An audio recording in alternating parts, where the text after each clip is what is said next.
The survival tax, how private equity owns your life. Why did the cheapest housing in your town jump 42% while your paycheck didn't?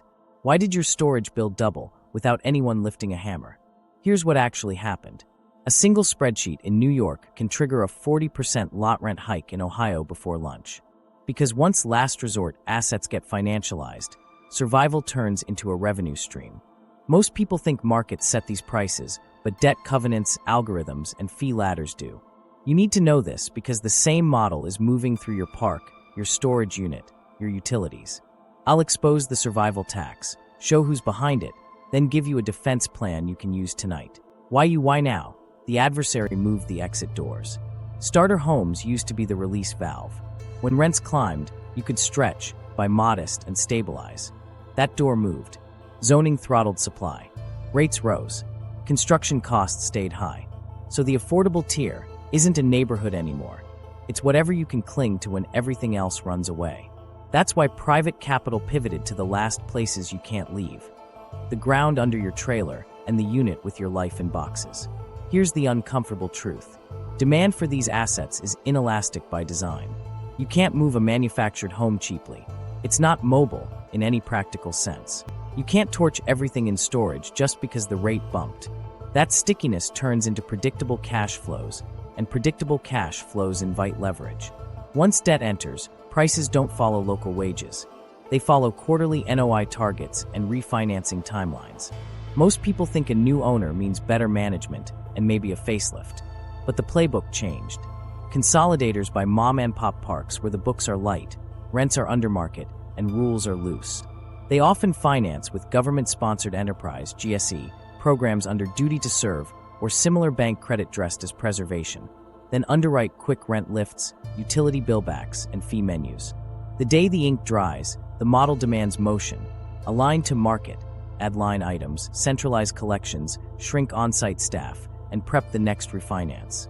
Now this is important because the exit doors moved while the terms changed. In an apartment, a bad renewal means you move across town. In a park, moving can cost more than your home is worth. In storage, churn is pain. Late fees, lock cuts, auction threats, engineered friction that nudges you to pay the surge rather than face the hassle. Everything changes when the owner's spreadsheet sees your lack of options as a yield opportunity rather than a service obligation. You probably think regulators would stop this. Actually, wait, let me clarify. The optics are affordable, the instruments are sophisticated, and the rules lag. Government-sponsored enterprises finance acquisitions under duty to serve. Rate cases talk modernization. ESG decks highlight resilience and community upgrades. But the bond math running underneath cares about one thing: growing the stream. Managers get paid on assets and NOI. Covenants penalize drift. If rates float or refis loom, the machine needs rent lifts now, not when local incomes catch up. Let me show you how this lands. A park flips. Lot rent jumps 30% over 2 years. A 36% alignment is posted for next year. Water gets submetered with admin fees. New fines appear. $100 for yard condition.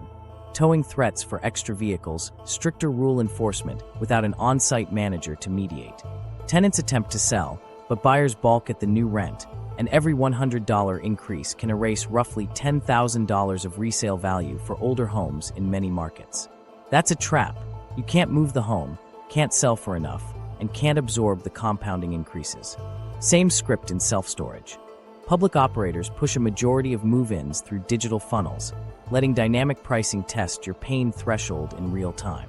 Move-in specials up front, then standardization to market. Month-to-month terms let rates ratchet. Late fee waterfalls lock you into a payment sequence that funds the quarterly slide deck. The algorithm isn't punishing you. It's doing its job, optimizing revenue on an essential, sticky expense at scale. And when pricing tools share market data across owners, regulators are already asking whether that's algorithmic collusion, not competition. But if this is everywhere, where do you go? That's the point. The industry concentrated precisely because scattered owners can't resist premium offers and cheap capital rewards roll-ups. With each sale, comparables reset the market.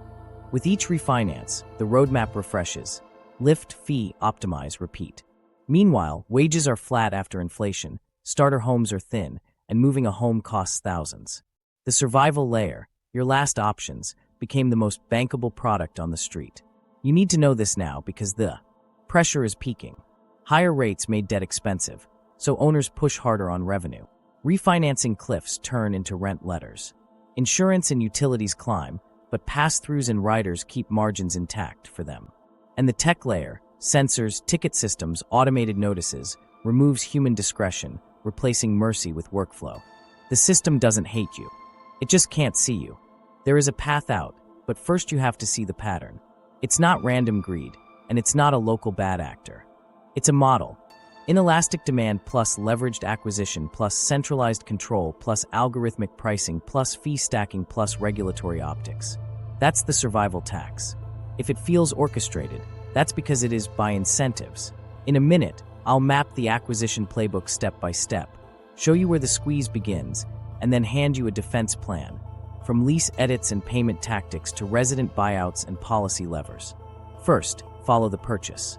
The acquisition playbook, how they buy your last options. Okay, so here's how the purchase actually happens, step by step, without the sales gloss. First, they hunt. The target isn't the shiny park on the highway with new signage. It's the mom-and-pop property with paper books, handshake leases, undermarket rents, deferred maintenance, and a good location. In storage, it's the under-amenitized site with high occupancy and no revenue management.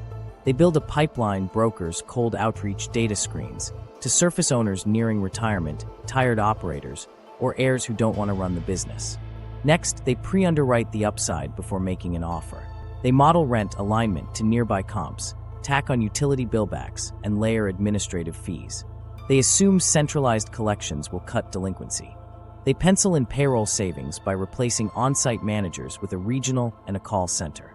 In storage, they assume dynamic pricing, online move-ins, and auction cadence improvements. All of that goes into a pro forma that shows an instant lift to net operating income within 12 to 24 months. Now the financing. Most people miss this. They don't just pay cash. They use leverage marketed as affordable or essential infrastructure. For manufactured housing, they tap GSE programs under duty to serve or bank loans underwritten to the upgrade plan. The optics say preservation. The covenants say performance. Interest rate caps, DSCR triggers, and refinance timelines start the clock. In storage, it's often a mix of lifeco debt, CMBS, or credit lines tied to portfolio growth. Either way, the debt stack rewards quick NOI growth and punishes drift. When the seller bites, diligence looks like this: rent roll audits, meter reads, title and easements, environmental phase 1 capex scopes, and crucially, resident rules and enforcement history. They're not just checking risk, they're mapping the squeeze. Where can they implement submetering? How many homes are non-conforming? Which lots are underpaying? Where are the least organized tenants? They also price the political risk, local ordinances, notice requirements, right to purchase laws, and complaint channels, so they can stage changes in waves instead of all at once. Closing day is operational day zero. Control shifts to a template. Leases move to standardized forms with escalator clauses, fee schedules, and tighter default language. Month-to-month tenancies replace legacy long terms. For parks, water and sewer get submetered with an admin fee. Yard rules and parking enforcement sharpen. On-site managers become floating staff. Maintenance goes to tickets and SLAs. In storage, the online funnel opens. Move-in specials up front, automated renewal lifts after the promo burns off, and rate optimization, every 30 to 90 days based on occupancy and demand. Collections centralize. Autopay gets pushed. Late fee waterfalls become policy, not discretion. Eviction or lien processes are standardized, which means faster filings and fewer second chances. It's not personal, it's a workflow built to protect the model. Meanwhile, customer service shifts from a person you know to a portal that remembers nothing about your situation beyond the balance due. Capex starts where it moves rates. Not the sewer line you begged them to replace. The signage, the office refresh, the gate system, the cameras, the curb appeal, upgrades that support market repositioning. In storage, they add Bluetooth locks, better lighting, and insurance upsells. In parks, they pave the entrance, stripe the lots, paint common areas, and send a photo in the rent notice. The story is we're improving your community, which on a spreadsheet reads we've justified the increase. The legal layer is quiet but critical.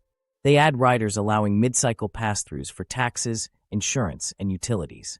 They include arbitration clauses and venue selection that favor them. They tighten home sale approvals and insist on exclusive broker agreements or park. Approval fees. Each clause monetizes motion. Every attempt to sell, move, or dispute becomes a revenue event or a friction point that dissuades resistance. Pricing becomes a system, not a guess. In parks, they set new move-ins higher and backfill legacy tenants over time with scheduled alignments. In storage, they run A/B tests on unit prices by size and floor, stair-step existing customers, and restrict discount stacking. The metric isn't fairness, it's revenue per occupied unit with churn thresholds. If the line holds, they push again. If churn spikes, they ease, then push later. The algorithm learns your tolerance. Portfolio strategy ties it together. The first park feeds the second acquisition with comps. The third justifies the refi. The fourth creates scale to negotiate cheaper vendors and higher valuations. Eventually, they pursue a roll-up exit. Package 10 stabilized assets, sell to a larger fund or a REIT at a lower cap rate, and lock in gains. If debt markets open, they recap instead, pull out equity, restart the clock, and reset covenants that keep rent lifts on schedule. What about regulation? They manage it proactively. They log compliance, meet minimums, and charm with community days and newsletters. They show resilience plans and ESG metrics to lenders. When a state adds an opportunity to purchase requirement, they adjust timelines, fragment ownership across LLCs, or pre-negotiate. When a city caps rent increases, they fill the gap with fees outside the cap or faster turnover pricing. Game theory, not war. This isn't a villain monologue. It's a machine built from incentives. Find sticky demand. Buy with leverage. Replace humans with systems. Monetize friction. Iterate pricing. Refinance or flip. Rinse, roll up, repeat. Once you see the steps, you can start tripping the wires before the rider lands in your mailbox. The squeeze, engineering the survival tax. Here's where the model stops being theory and starts billing you. The first lever is the cleanest, rent lifts. They don't arrive as gouging. They arrive as alignment to market or stabilization. New move-ins get the highest number. Legacy tenants are placed on a glide path. 10% this cycle, 12% next, with a letter that says, "We're still below market." Once that anchor resets, everything else keys off it. Your neighbor sells? The buyer signs the new schedule, which becomes the next comp. The model rewards speed, normalize rates before outrage organizes. Then come utility billbacks. Water, sewer, trash, suddenly unbundled. You see sub-meter install charges and an admin fee to process your own usage. The pitch is conservation, the outcome is margin. When cities raise rates, pass-through clauses turbocharge the increase with a fee on top. In parks, that can mean a $60 swing that isn't capped as rent. In storage, insurance add-ons and protection plans show up as defaults. Decline them, and you'll see a waiver and a warning that your goods are at risk. Many click yes. The waterfall grows. Admin is a quiet goldmine. Application fees. Statement fees for a paper bill you didn't ask for. Convenience fees for paying online, the only way the portal lets you schedule autopay. Pet rent, parking stickers, gate fobs that cost $50 to replace, inspection charges after minor violations. Each is small enough to shrug off once. Together they outpace inflation. And because most rent caps don't touch fees, they function as a relief valve for the spreadsheet when the main lever is constrained. Algorithmic pricing turns that collection of levers into a discipline. In storage, it's overt, dynamic rates that flex by day, unit size, and building position. Occupancy at 93%? Push 7% on 5x10s, 3% on 10x20s. Hold climate control flat to backfill. In parks, the algorithm hides inside rent bands for new tenants and scheduled escalators for renewals. A/B tests run all year. If churn exceeds target, the system eases in one cohort and pushes in another, then re-aims the next quarter. You're not being singled out. You're part of a grid. That's why lawsuits and investigations into revenue management software are multiplying, because the grid may be coordinating what looks like a market. Contract terms do the compounding. Month-to-month storage with a teaser lets the owner lift rates every 30 to 90 days without triggering a renewal. Park leases move from annual to shorter terms or add automatic CPI escalators plus capital recovery riders. Miss one deadline and late fee waterfalls kick in. a flat fee day 4, a per diem starting day 6, a lien fee after day 10, lock cut fees if it crosses the line. Each layer accelerates from one mistake. The system isn't vengeful, it's calibrated. Maintenance becomes a lever, not a promise. In parks, they pave the entrance but defer the sewer line that backs up twice a year. In storage, they install cameras but delay roof repairs that drip on your couch. Why? Because curb appeal supports market, while invisible capex doesn't move revenue today. The irony is residents then pay again through capital improvement pass-throughs when the long-deferred work finally happens, often at a premium rate baked into a multi-year schedule. Rule enforcement monetizes life. Yard standards enforced by drive-by photos lead to $100 fines. Extra vehicles draw towing threats unless you buy an additional parking pass. Home sale approvals tighten. Buyers must meet stricter criteria, pay an application fee, and accept the new rent. If your home's a little older, condition gives the park leverage to deny the sale unless you upgrade, which you can't because the rent hikes erased your cushion.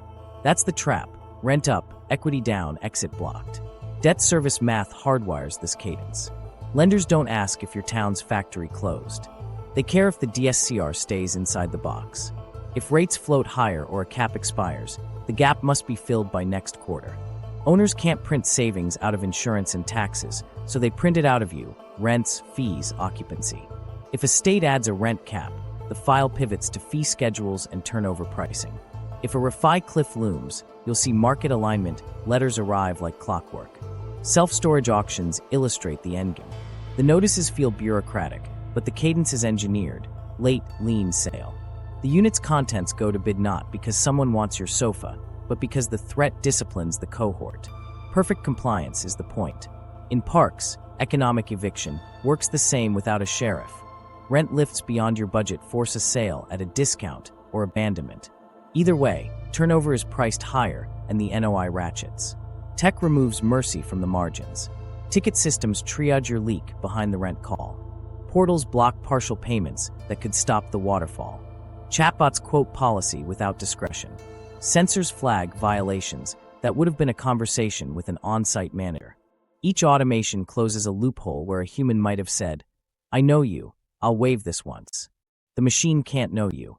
It only knows targets. Here's the reveal: none of this requires illegal behavior. It requires inelastic demand, clever contracts, and time. That's the survival tax, extraction engineered through small, relentless increments that convert your lack of alternatives into somebody's quarterly beat. To counter it, you won't just argue fairness. You'll change math, terms, and timing with tools that already exist in law and lending. Next, the human bill: who gets hit, how quickly, and why the harms are predictable. The human cost, when affordable, becomes a trap. Let's put faces to this. Start with Ruth, 72, on a fixed income. Her lot rent was $465 when she moved in. After the sale, letters arrived like seasons: market alignment, utility pass-through, capital recovery. Within 24 months, she's at $605 plus $48 in admin and submetered water. Social Security nudged up 3%. The bill jumped 20%. She cancels the senior center, stretches prescriptions, and keeps the thermostat at 66. When she tries to sell, buyers walk because the new rent erases their savings. Every $100 increase wipes roughly $10,000 from her home's resale value. Her equity didn't vanish, it was priced out. Economic eviction rarely looks like a sheriff at the door. It looks like math you can't beat. The notice says, "We remain below market," but your budget says, "Not anymore." You don't get a formal eviction, you get forced decisions. Skip a payment, the late fee ladder clicks in. Fall behind, the park declines your sale until condition issues are resolved. You accept a lowball offer because staying another month costs more than you have. On paper, no one was evicted. In reality, you were extracted. Listen to Marco, a warehouse supervisor. He stores tools and his late mom's furniture in a 10 by 15. The move-in promo felt helpful. First month $1. Then life happens. His hours drop for 2 weeks. By month 4 the promo is burned off, rates standardize, and he misses the due date by 3 days. A $20 late fee lands, then a lien processing fee, then a lock cut fee if the balance lingers. He pays to stop the sale, but the waterfall took a chunk that should have covered groceries. The algorithm doesn't know grief, it only knows thresholds. Rules shape the grind. In Ruth's Park, new yard and parking rules arrived with crisp photos of violations. A neighbor's granddaughter parks overnight? Warning. 2 warnings? $100. The on-site manager who used to mediate retired. Now it's a ticket portal. In the same week, a community upgrade, email shows fresh paint at the entrance. The sewer line that backs up every winter? Scheduled for future evaluation. Upgrades aimed at appraisal help valuations. Repairs without curb appeal can wait. Surveillance replaces conversation. Cameras watch the gate. License plate capture ties fines to minutes, not stories. We saw your third vehicle at 1:14 a.m. Try explaining your caring for a sick relative. The chatbot quotes policy. The person who would have said, "I'll waive it once," is a rotating voice in another state. That's the efficiency illusion on the ground. Quicker enforcement, slower relief. Sellers meet a maze. Tenants line up buyers at fair prices, then learn about park approval. New buyers must pass application fees, background checks, higher credit thresholds, and accept the current rent band. If the home is older, condition gives the park room to deny. Paint the skirting, resurface the driveway, replace steps, all before closing, while every delay carries another month of the new rent. Deals die. Sellers drop the price. The park points to quality standards. The spreadsheet records reduced turnover time and higher release rates. Storage has its own spiral. A single missed payment spirals into an auction schedule. Notices arrive by email you rarely check because you work nights. You show up to pay, but the portal won't accept partials. The counter clerk shrugs. System won't let me. It's not cruelty, it's calibration. Allowing partials would break the waterfall. The company needs uniform discipline to run dynamic pricing at scale. The message is clear: be perfect or pay more. And when lean timelines are fast and fees stack, one mistake feels like a verdict. Seniors aren't the only ones caught. Families with kids absorb the shock through choices that scrape. One mom I spoke with downgraded to a smaller storage unit. She threw out half her kids' clothes to make it fit and cried in the parking lot because the locker was cheaper than late fees. Another family sold their second car to keep up with alignment, then paid more for rides when shifts didn't match the bus. The squeeze isn't spectacular. It's sandpaper against a budget until threads snap. Workplaces feel it too. People trade shifts to avoid shutoffs, pick up weekend gig runs to cover the protection plan, and arrive to Monday meetings brain-dead from stress. The survival layer leaks into productivity. Your boss won't hear, "My park added an admin fee," as a reason you're late, but that's what happened. Then health. Heat in summer, cold in winter, ration meds, cheap calories because rent, fees, and water ate the decent food. The doctor says, "Watch your sodium." The rent letter says, "Effective next cycle."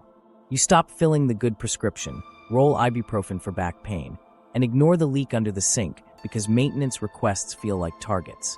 You might think, why not organize? Some do.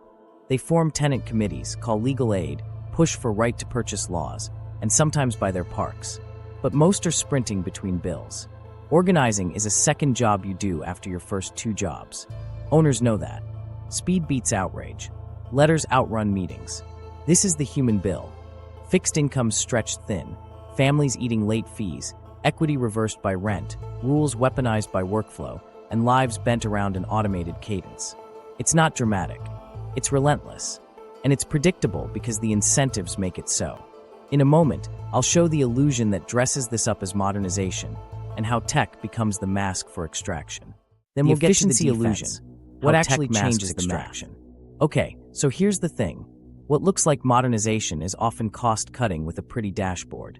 The pitch is seamless. Remote management, smart meters, portals, sensors, AI pricing.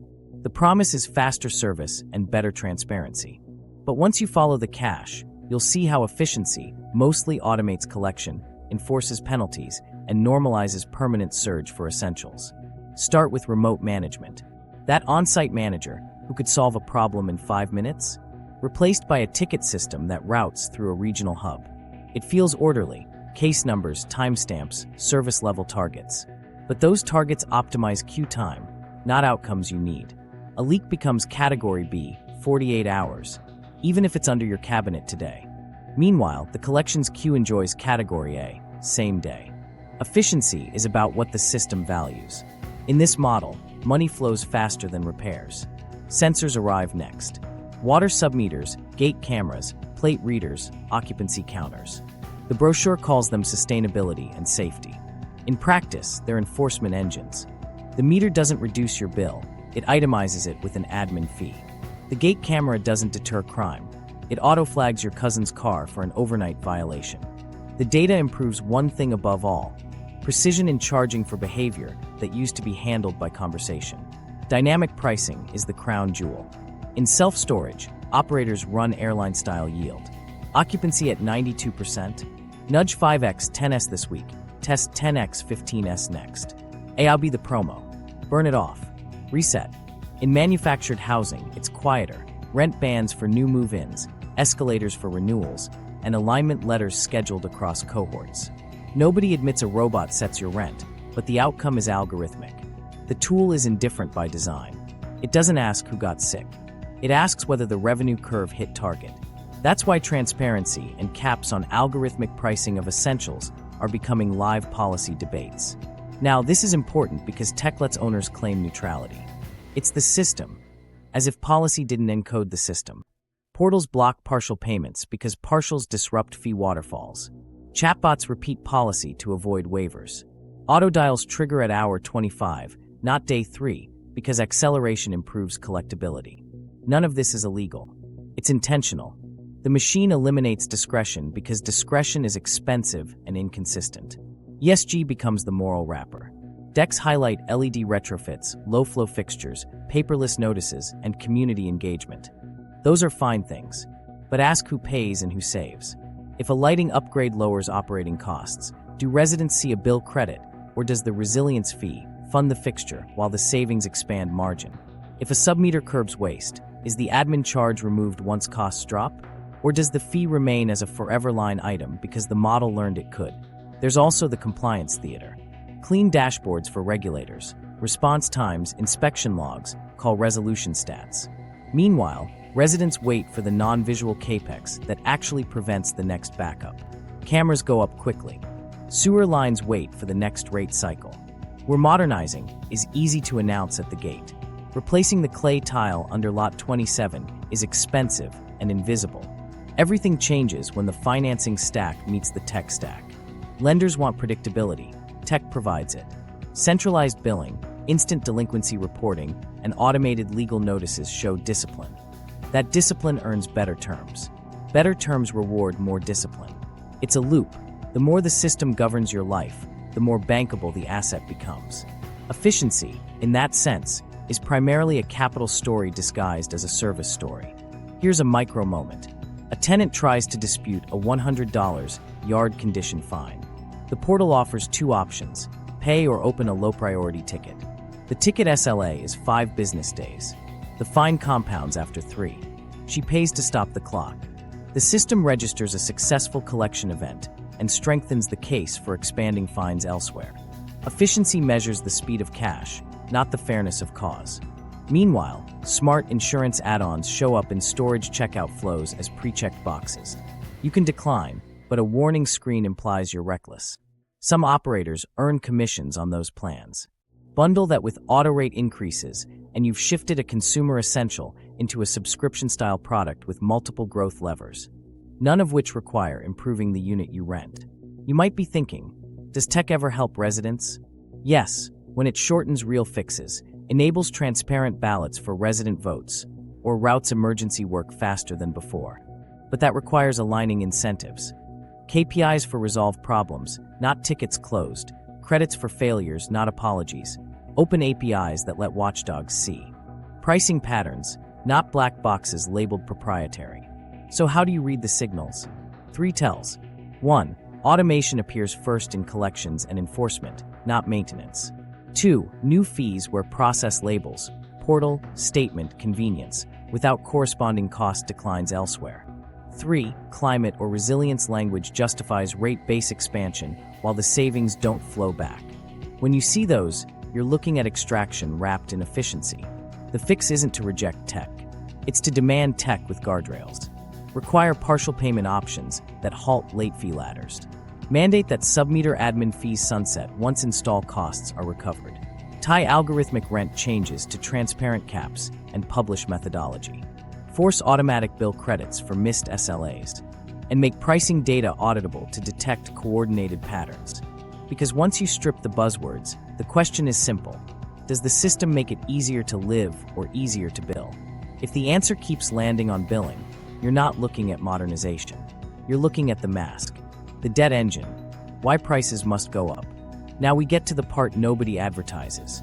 The math that makes raising your bill the safest choice on the owner's side of the table. Once leverage funds the purchase, every quarter becomes a scoreboard. Debt isn't background noise. It's the metronome that sets rent cadence, fee timing, and alignment letters. Start with the buy. A leveraged acquisition stacks senior debt, maybe mezz, sometimes an interest rate cap, all under covenants that measure performance in two simple ratios: debt service coverage, DSCR, and loan-to-value, LTV. DSCR says, your net operating income must be at least X times your debt payments. If NOI dips, because occupancy softens, insurance spikes, or taxes jump, the ratio tightens. Owners can't cut debt service on demand, so they raise the knob they control, price. Floating rate loans add a second twist. When rates rise, monthly payments reset higher. Caps blunt the worst spikes, but caps expire and hedges cost money. As the coupon climbs, last year's comfortable DSCR turns into this year's breach risk. Lenders don't care that a plant closed in your town. They care that coverage is 1.25x, not 1.18x. That 7 basis point gap becomes the urgent 8% rent lift you saw in January. Refinancing cliffs hardwire deadlines. A 5-year term with an extension option sounds flexible until valuation multiples compress or cap rates expand. If you can't refinance on equal or better terms, you must show a stronger NOI to keep the loan size. How do you show it quickly?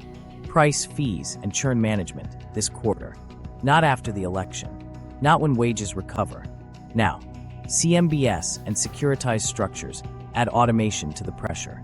Pooling mortgages into bonds creates servicing rules and triggers. Miss a DSCR threshold or debt yield target, and you enter a watch list with mandated remedies.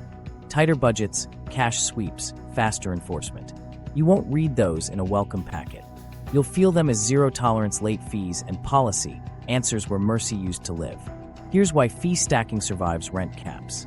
Covenants test NOI, not rent line items specifically. If a jurisdiction caps the main lever, owners move recovery into categories outside the cap: utility billbacks, admin, insurance pass-throughs, processing. The document the lender accepts is an income statement. If total income rises and expenses pass through, the test passes. Your city's ordinance didn't fail.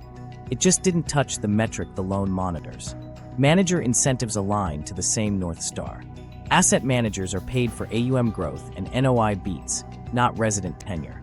Portfolio lenders award cheaper money for properties with consistent revenue discipline. That discipline shows up as fast collections, few concessions, and predictable escalators. People call it professionalism. In practice, it's debt compatibility. Uniform rules that make the cash flow bankable. Insurance and climate risk torque the engine further. Premiums spike after a storm. Lenders require coverage. Owners pay, then pass through, then add a resilience fee labeled prudence. If state law slows reimbursement, the DSCR still ticks today. The gap gets filled where it always does, by someone who can't move their house or their grandmother's dresser. Debt doesn't hate residents. It's just indifferent to their timelines. That's why fee sunsets and project scopes matter. Resilience shouldn't turn into a forever tax. Interest-only periods are another tell. Many acquisitions start with 2 or 3 years of IO to juice early returns and fund upgrades. When amortization kicks in, the debt service jump can be 15 to 25%. Unless operating costs fell, they didn't. Something has to rise. A portfolio manager will call it normalization. Your budget calls it surrender. Securitization also turns fee streams into bond-like comfort. Late fees, admin charges, and insurance add-ons are stable, small, and numerous. Aggregated, they smooth total income across seasons, which improves modeled default probability. Granular cash flow is a selling point in investor decks. It's also the argument for keeping waterfalls rigid. Partial payments jam the gears that make fees predictable. You might ask, what if owners cut expenses? They do on people. On-site managers become floaters. Maintenance goes periodic. Work orders hit SLAs, not outcomes. Those cuts show up fast in margin and please the covenant. They also degrade service until a capital event forces catch up. Then a capital recovery surcharge arrives to repay the fix that deferral made bigger. Everything changes when cap rates move. If market yields rise, valuations fall unless NOI grows. To refinance at the same proceeds, you must show more income on the same dirt. Rents become arithmetic, not opinion. Even good guy owners drift toward the same answer because their lender, their equity committee, and their exit math all point one direction: lift. Finally, portfolio scale amplifies the treadmill. Cross-collateralized loans tie assets together. A weak park drags the strong one's cushion. Rate shocks in Florida prompt alignment letters in Ohio. Consolidation was supposed to deliver efficiencies. It did, and it also synchronized the squeeze across zip codes. So when you ask why your bill rose again, the honest answer is because the loan said so. The debt engine doesn't care about fairness. It cares about cadence. To beat it, you have to change the inputs, terms, timing, and ownership, so the only lever isn't your wallet. That's next. The flashpoints, where this model fails. Here's where the machine stumbles. It runs on leverage, discipline, and quiet. Break any one long enough, and cracks show fast. Start with macro shocks. Recessions pull wages down and bump delinquencies up at the same time taxes, insurance, and utilities climb. DSCR slips, capex gets deferred, and tenants stop absorbing alignment. Lenders put assets on watch lists. If rates are still high, that floating coupon squeezes even harder. Owners try to push through the pain with fees and faster enforcement until something gives: occupancy, political patience, or both. Higher rates alone can do it. When interest-only periods end and amortization starts, debt service jumps. Refi proceeds fall if cap rates rise. To stay whole, owners need more NOI on the same dirt. But after 3 or 4 cycles of lifts, the cohort can't carry another round. Move-outs increase. In parks, economic eviction becomes visible. In storage, auctions rise. Street rates soften to refill. You get the worst mix: higher posted prices, more vacancy, and angry residents. Then politics catches up. Manufactured housing isn't a niche anymore, it's core affordability. Lawmakers notice when seniors show up with rent letters. You start to see rent caps for parks, notice periods for fee changes, and right to purchase laws that force sellers to give residents a bid window. Washington's notice to compete law is a tell. Colorado extended financing windows. Maine added right of first refusal. Each isn't universal, but the direction is clear: reflexive hikes face rules. Insurance and climate risk are another flashpoint. Premiums double after a storm. Lenders require more coverage. Owners pass costs through. Residents revolt when a resilience rider funds a gate camera instead of drainage. Meanwhile, drought or flood zones trigger capital you can't defer. Elevate, replace, reroute. Try layering that onto a stretched cohort and a tight DSCR. It's math that invites non-payment and press. Algorithmic price setting is under scrutiny. If your storage operator or rental portfolio uses shared data to optimize, regulators ask whether it's parallel conduct or collusion by software. Lawsuits and investigations into revenue management vendors are already putting a chill on aggressive pricing sync. Even if it's legal, the optics are awful, a black box raising survival costs. One subpoena can freeze a strategy and force transparency you didn't plan for. Antitrust and consolidation face pushback too. Role UPS that control large shares of a region's last resort assets draw attention. State AGs don't need to prove monopoly. They can probe unfair practices, deceptive fees, or predatory approvals. A settlement can mandate refunds, fee caps, and third-party monitoring. Now your discipline is a consent decree. Community resistance is quieter but potent. Tenant associations learn the playbook. They crowd dockets, document violations, and line up nonprofit lenders. A single ROC conversion near you reframes every rate letter. You've shown the rent could stabilize under different ownership. Cities begin to partner with CDFIs. Small banks build products for co-op buyouts. Your exit multiple looks shakier when local officials champion resident bids. Debt markets can flip the board. If lenders tighten on the sector, after downgrades, watch lists or climate loss clusters, refinancing costs climb. Equity then has to write checks or sell. Forced sales into a thin buyer pool cut values. The next owner inherits angry tenants, regulatory eyes, and broken trust. That's a spiral. Worse terms, weaker service, louder backlash. Operations can fail from within. Over-centralization burns local knowledge. A ticket system can miss a sewer collapse nobody quantified because the old manager retired. One avoidable disaster, boil notices, floods, mass lock cuts, creates media heat and lawsuits. Insurers raise deductibles, lenders tighten covenants, politicians hold hearings. Your efficiency becomes evidence. Supply can bite back too. If a municipality opens zoning for modest infill parks or cooperative storage, your scarcity thesis dilutes. Even a handful of stabilized, non-financialized options changes the comp set and weakens market alignment letters. Scarcity is an asset until policy manufactures a little breathing room. Brand risk is a real flashpoint. Public REITs and high-profile funds can't weather viral videos of seniors losing homes because of admin fees. Their ESG language becomes a weapon against them. Investor relations teams don't like explaining lean waterfalls on a widow's unit. Pressure campaigns hit pension LPs. Capital that once loved stable cash backs away. The final failure point is culture. Staff fatigue in centralized ops lowers service quality, increases errors, and raises legal exposure. Burned-out collectors over-apply policy.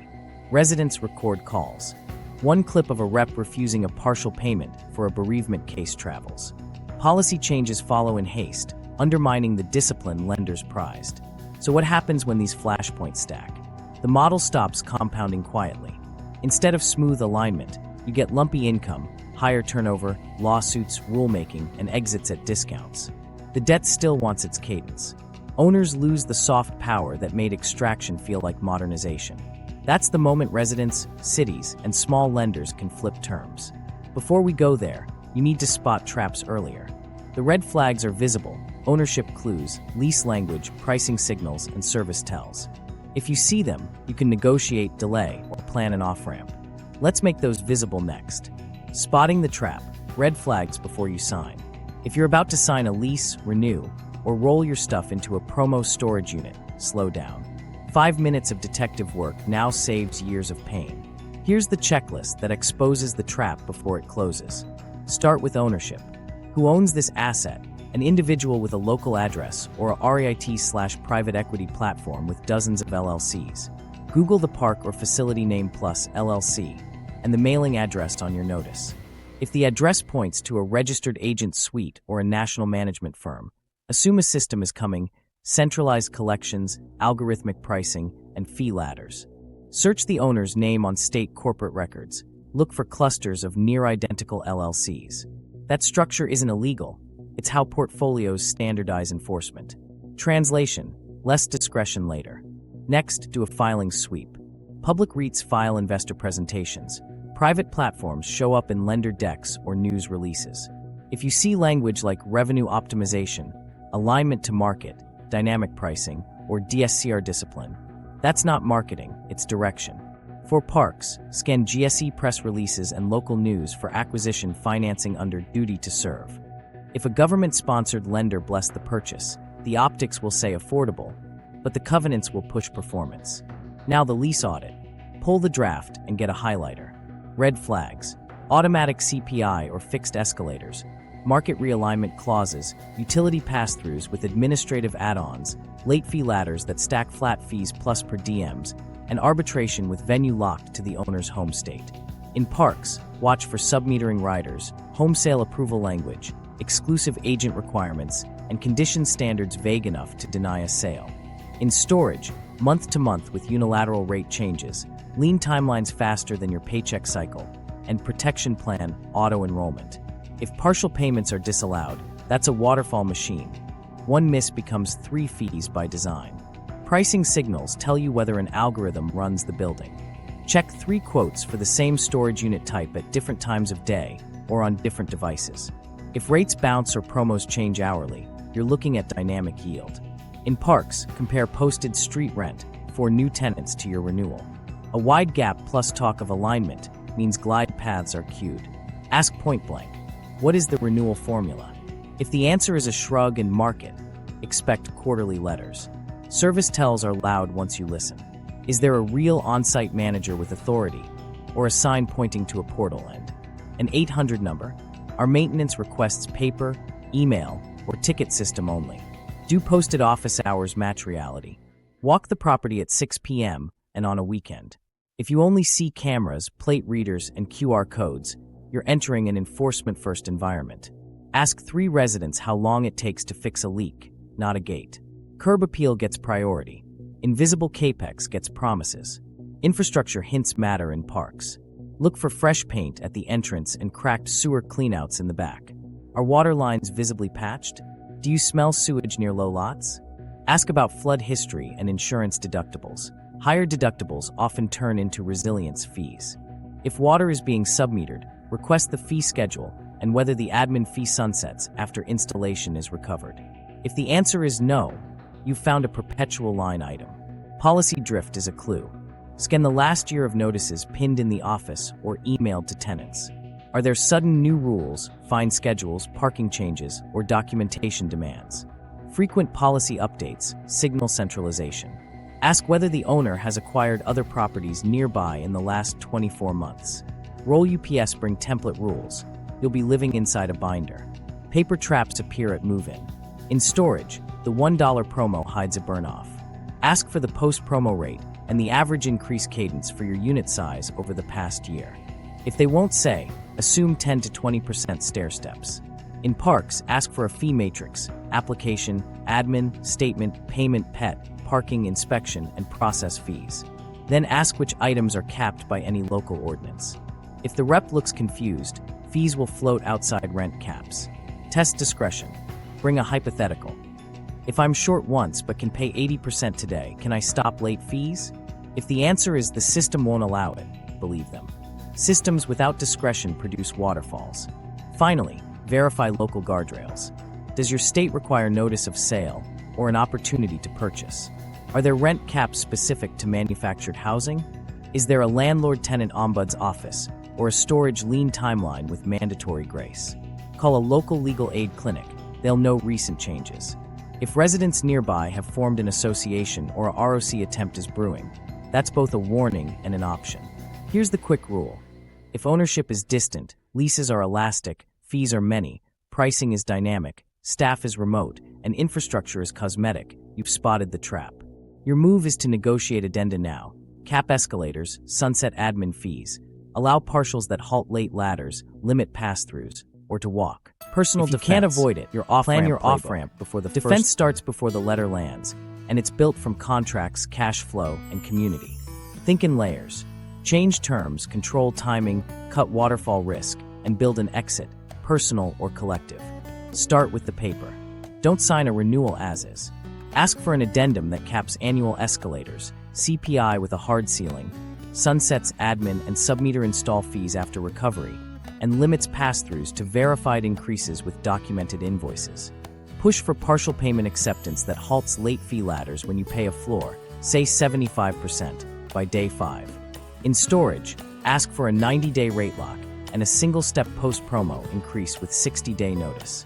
You won't always get a yes, but you'll learn how rigid the system is. A soft "will note your account" means policy can flex. The system won't allow it tells you to plan faster. Next, cash flow resilience. Autopay helps, but only if it doesn't feed the waterfall. Set autopay 2 business days before due dates and pair it with alerts at day -5 and day -2 so you can reshuffle before a penalty. Keep a micro buffer, 1 month of rent or storage, segmented in a high-yield account labeled lot/locker. It's not for tires or birthdays. It's for stopping compounding fees. If your bank allows sub-accounts, create utilities, fees, and emergencies so pass-through spikes don't cannibalize groceries unnoticed. Kill the waterfall triggers.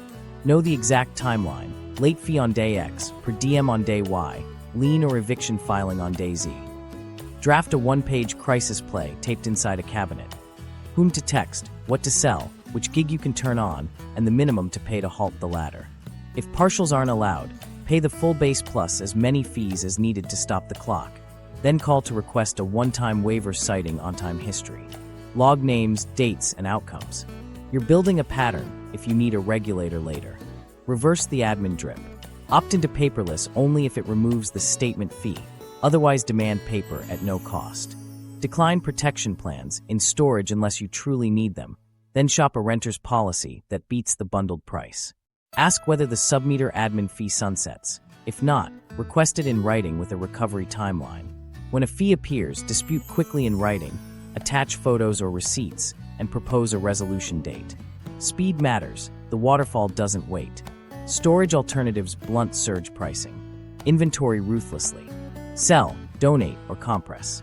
Replace a 10 by 15 with a 10 by 10 by swapping bulky shelves for plastic totes that stack tight. Split with a friend. 110 by 20 beats 2 10x10s. Ask a trusted neighbor for garage space and pay them a flat, predictable fee. Community lockers at churches or co-ops often rent cheaper than REIT facilities. If you must stay, choose an off-peak site. A facility one exit farther can run 20 to 30% less and reset your baseline before promos burn off. For mobile homeowners, organize early. A WhatsApp thread becomes a resident association faster than a flyer. Elect a small board, collect emails, and document increases, fines, and maintenance delays with dates and photos. Pull the lease packet and flag illegal or unclear clauses with a legal aid clinic. When a sale rumor hits, you need structure to activate right of first offer laws or to respond to a notice to compete. Ask a nonprofit TA provider about ROC readiness, dues, bylaws, and a survey of who can commit. Even if a buyout is months away, your quiet prep is finding lenders, a CPA, and a lawyer now. Contract judo can slow harm. If your lease adds market alignment, counter with a cap plus longer term. Owner's trade price for term.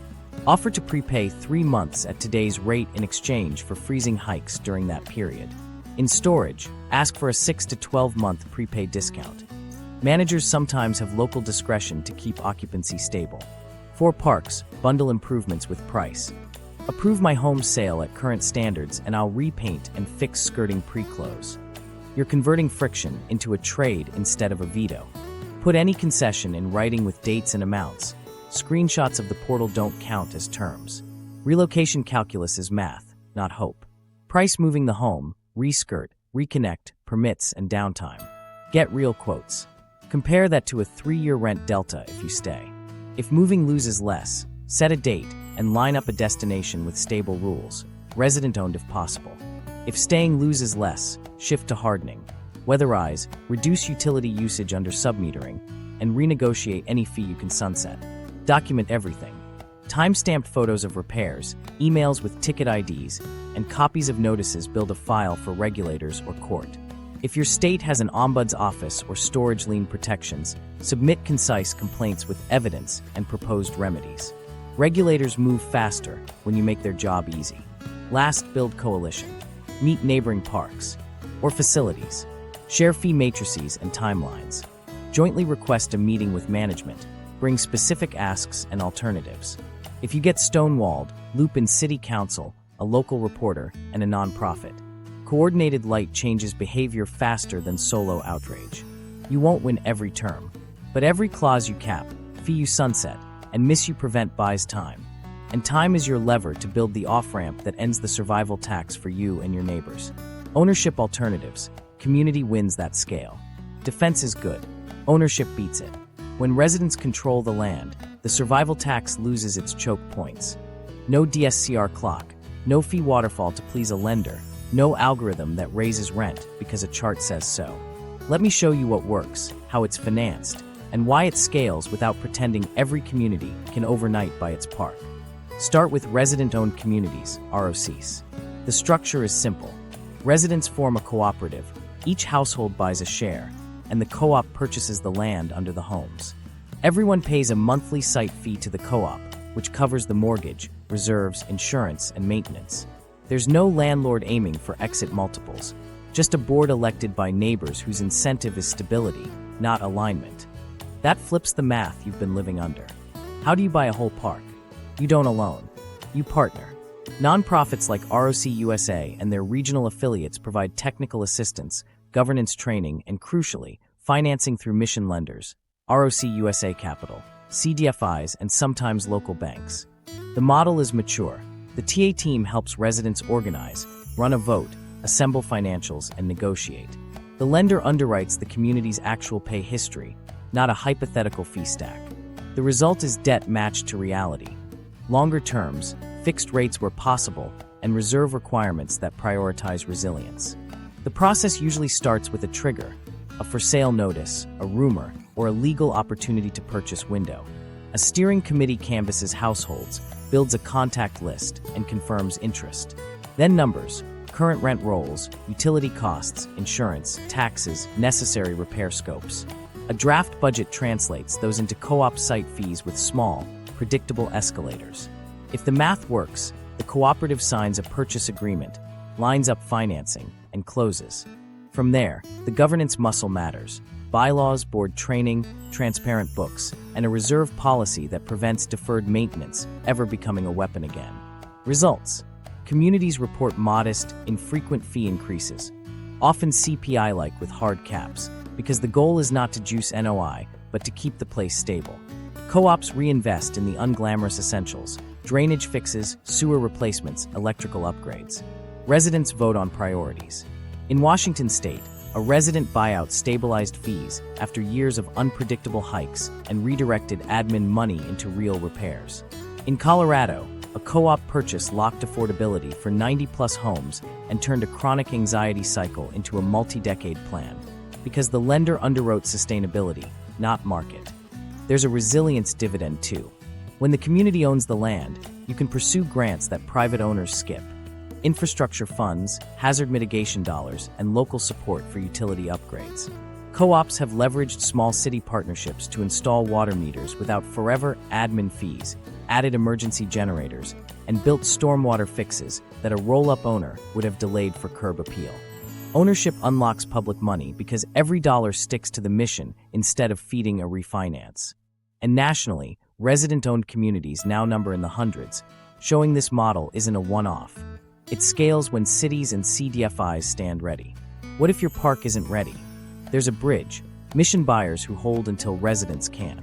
Some groups buy and stabilize, with capped increases, transparent books, and early resident governance training. Then sell back to the co-op when financing and readiness align. Think of it as keep the door open, ownership that blocks the fee machine and preserves the option for a resident purchase later. Your city can help by offering small subordinate loans and fee waivers that make these bridges pencil. Storage has co-op options too, especially at municipal or nonprofit scales. Community lockers, shared, clean, insured, priced at cost, not surge. Churches, YMCAs, and community development corporations can convert underused space or build small modular storage with simple governance. Municipalities can zone and seed these as part of resilience planning.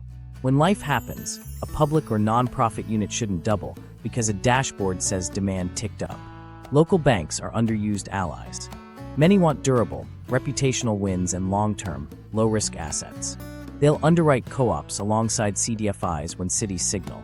Support through guarantees, fee waivers, or small subordinate loans. A practical package looks like this: fixed-rate senior debt from a CDFI, a smaller local bank tranche, a city soft second, and modest member equity. The median household isn't writing a huge check.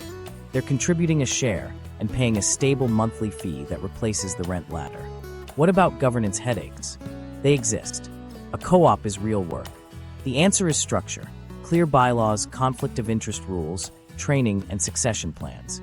TA partners bake this in board boot camps, financial dashboards in plain English, and reserve policies that keep emotional decisions from gutting maintenance.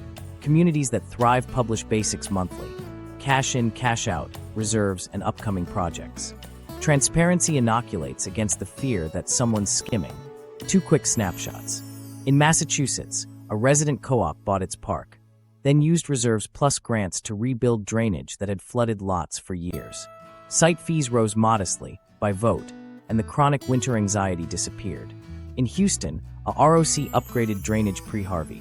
When the storm hit, the co-op's plan saved homes the prior owner would have sacrificed to next quarter.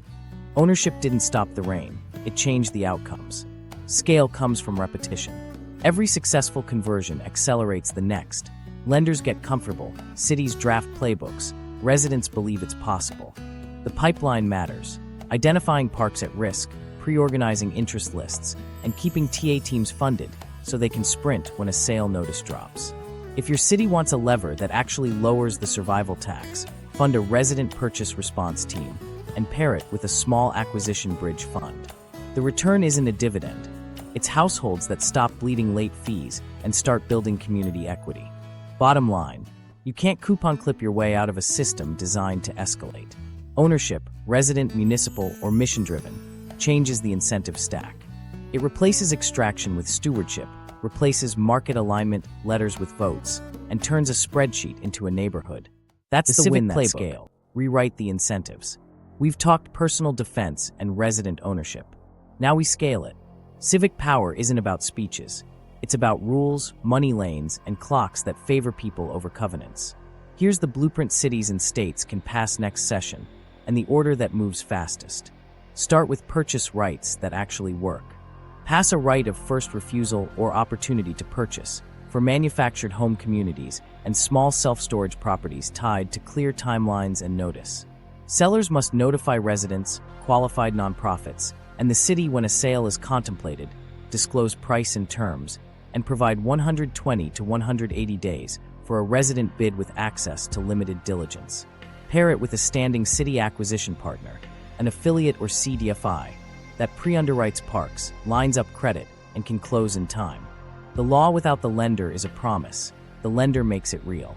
States like Washington and Colorado have already moved in this direction. Copy what works, don't reinvent it. Layer fee transparency and caps. Require standardized disclosures for rent, fees, pass-throughs, and late fee ladders in one table posted online and on-site. Cap late fees to reasonable amounts, ban per diem stacking, and mandate that partial payments halt fee accruals when a minimum floor is met. Submeter admin fees must sunset once install costs are recovered. If owners cite capital recovery, force schedules with line item scopes and end dates. Make non-compliance costlier than compliance with automatic bill credits.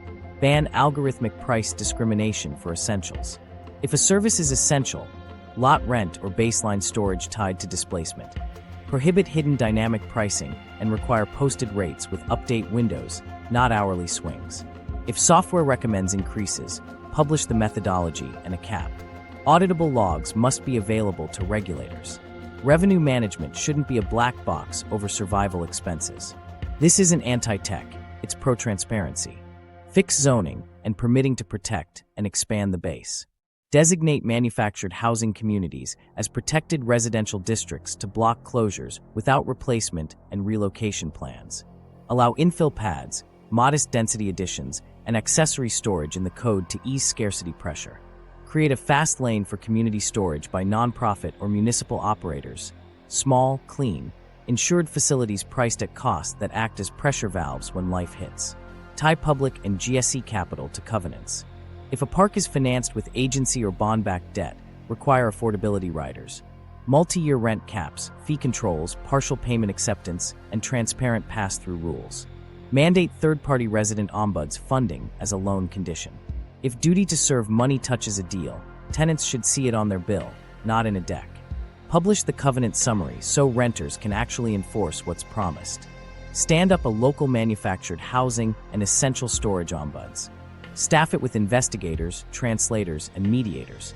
Give it subpoena and penalty power for repeat violations. Build a simple complaint portal with a 10-day response clock and automatic modest credits for unresolved issues. Publish quarterly dashboards. Complaints by category, resolve times, and refund totals. Sunlight plus teeth changes behavior. Require partial pay acceptance and waterfall breaks by statute. A minimum floor payment before a lien or eviction must halt fee accrual and legal action for a set period. Portals cannot block partials. Lien timelines must include a second notice by text or phone plus a cooling off window. People make mistakes. The law shouldn't turn one miss into a cascade. Standardize leases. Create model leases for parks and storage with plain English clauses, caps embedded, and prohibited junk fees listed. Owners can add riders, but can't contradict the standard. Courts default to the model when disputes arise. Everyone knows the rules. Nobody games ambiguity. Fund a standing resident purchase response team. Keep TA providers paid between deals so they can sprint when notices hit.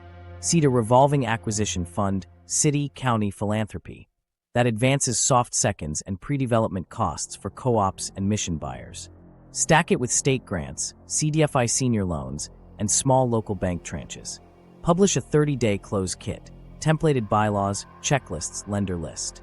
Create a resilience without extraction standard. If an owner adds a resilience or capital recovery fee, require a public scope, competitive bids, reserve draw before fee imposition, and automatic sunsetting when costs are repaid. For agency-backed loans, make this a condition of consent requests. Enforce fair home sale rules. Prohibit exclusive broker clauses and unreasonable condition denials. Set maximum application fees and processing windows. If a sale meets code, owners can't reset terms to kill the deal. Require any park approval. To be objective and appealable to the ombuds. Mandate data and audits. Owners filing rent increases must submit anonymized rate history, fee incidents, lien counts, and auction stats. Regulators sample for coordinated pricing patterns. Public REITs operating locally provide annual community impact reports. Repeat abusers face escalators, higher fines, mandatory monitors. Back it with a coalition. Build a table with tenants, small businesses, faith leaders, unions, and local banks.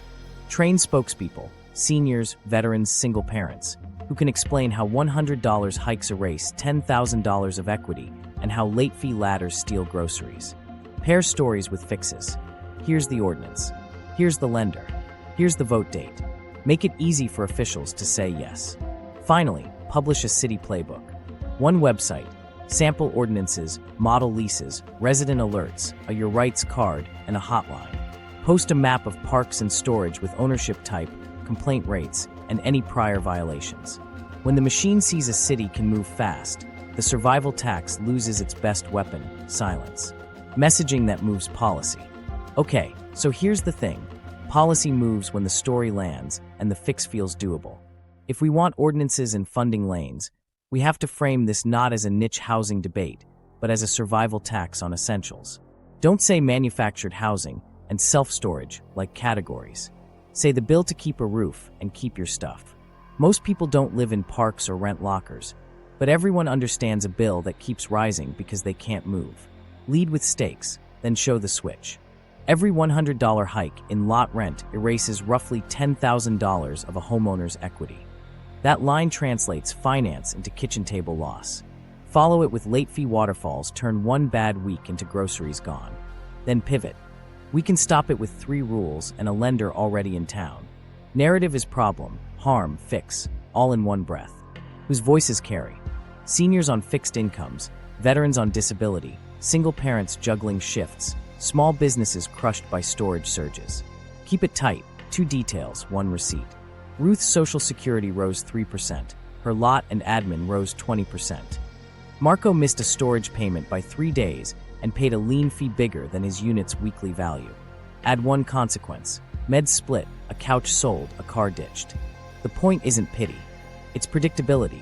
These outcomes are designed, not accidental. Build contrast without villains. This isn't a rogue landlord. It's a loan that demands quarterly lifts and software that enforces them.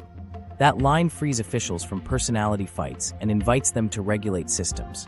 Partial payment acceptance, fee sunsets, transparency on algorithms, and a right to purchase with a lender standing by. Translate the policy into a postcard. Don't dump a statute. Say, for moves, notice and 120 days to bid. Fee table with caps. Partial pay stops the fee ladder. Submeter fee sunsets when paid for. Hand a 1-pager with boxes. What changes, who benefits, who pays, and how it enforces. Officials need cover lines they can repeat on radio. We ended junk fees on survival bills and gave neighbors a fair bid window. Give them that sentence. Coalitions win the room. Pair tenants with church leaders, union stewards, school nurses, and a local banker who will underwrite a co-op. Have the banker say, these are low-risk mortgages when fees don't spike. Have the nurse say, heat and cold-related ER visits drop when rent stabilizes. Have the faith leader say, we can store families things at cost, we just need zoning. Those cross voices make it about stability, not ideology. Neutralize the talking points early. Efficiency? Great, then portals can accept partials and post fee caps. Modernization? Perfect, publish the algorithm and lock and update windows. Yes, G. Wonderful, Then resilience saves residents money first. No permanent resilience fee without sunset. Affordable housing capital? If duty to serve money finance this, the affordability needs to show up on the bill, not in a PowerPoint. Praise good actors by name. Quail Run stabilized after resident purchase. Meadowood locked affordability for 90 families. The city and a CDFI closed in time. Officials want proof they're joining a winning pattern. Add the clock. Residents need 120 to 180 days. Our ordinance supplies it. Urgency with a calendar moves votes. Make the fix feel cheap. The Ombuds office pays for itself with fines and refunded junk fees. The revolving acquisition fund recycles every close. It's not a one-way spend. Standard leases cut court time. Budget directors hear savings. Mayors hear speed. Use the 3 numbers rule in media. Number 1, the wage-rent gap. Rents up 45% in a decade. Wages didn't follow. Number 2, compounding harm. $100 rent equals $10,000 equity loss. Number 3, time to relief. 120 days to bid. 10-day response clock. 60-day notice for any hike. Then name a neighbor city that passed it. People adopt what peers already do. Give enforcement teeth and stories. Automatic bill credits if SLAs miss. Mandatory partials accepted. Public dashboards show complaints and refunds. Then put a face beside each. Ruth got $50 back when the city enforced the rule. That's how the public sees policy as service, not paperwork. Officials need viral receipts, not paragraphs. Finally, tie it to identity. We're the place that protects the last rung on the ladder. A home you can afford and a place to keep your stuff when life hits. Add one invitation. Bring your bill. We'll run it through the new rules together. That closes the loop. Message, measure, mentor. And it sets the stage for the choice ahead. The coming reckoning. 2 paths forward. We've pulled the system apart. Now comes the choice. It won't arrive as a single vote or headline. It shows up as refinancing deadlines, council calendars, and whether your city funds a hotline before the next alignment letter lands. 2 paths are already forming. Path A is securitized extraction. It keeps leverage high, automates enforcement, and sells discipline to lenders. Prices float on dashboards, fees never sunset, and partial payments stay blocked because waterfalls are policy. GSE dollars keep flowing with affordability logos while covenants still test NOI, not relief. When insurance jumps after the next storm, a resilience fee appears without an end date. Rent caps? The playbook shifts to pass-throughs and turnover pricing. Residents adjust until they can't. Then you get backlash, complaints, counselings, and hearings, while the DSCR clock keeps ticking. It works right up to the point rates stay high and wages don't. Then cliffs, watch lists, forced sales at discounts. The bill lands in lawsuits, emergency funds, and ER rooms because rationed heat and meds have a price. Path B is community ownership with guardrails. It doesn't pretend money doesn't matter. It changes who it serves and how clocks work. Right to purchase windows become real because a city-backed CDFI can close in 120 to 180 days. Fee tables go public with caps. Submeter admin charges sunset when costs are recovered. Partial payments halt late fee ladders by statute. Model leases replace games. Co-ops and mission buyers hold long, fix the invisible capex, and move increases by vote with CPI-like bumps. When storms hit, they spend reserves and grants first. Resilience isn't a forever line item, it's a project list with an end. Investors aren't shut out of Path B. They shift from extraction to alignment.